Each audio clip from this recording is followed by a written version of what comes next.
నదీముద్దల పట్ల వనముల పట్ల పునీత భావనతోనూ గోవుల పట్ల శక్తి శ్రద్ధలతో జీవిస్తూ భారతీయ ఔన్నత్యానికై కృషి చేస్తూ నా నడవడి ద్వారా నా ప్రవర్తన ద్వారా సమాజాన్ని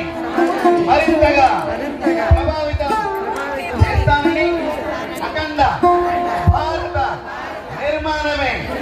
లక్ష్యముగా ముందుకు సాగుతానని కర్మ సాక్షి అయిన సూర్యనారాయణ సాక్షిగా ఆదర్శ దంపతులైన సీతారామచంద్ర సాక్షిగా ఆయుధ దంపతులైన పార్వతి నా తరఫున నేను మా గణంతో కలిపి 10,000 మంది వస్తున్నా అని చెప్పి మొదటి వాగ్దానం 10,000 మంది నా తరఫున వస్తాను. సుమారుగా 100 గ్రామాల నుంచి మా యొక్క భక్తుల్ని శిష్యుల్ని బంధువుల్ని నా శ్రేయోభిలాషుల్ని అందరినీ కూడా కార్యక్రమం పాల్గొని చేస్తానని ఒక చైతన్య యాత్ర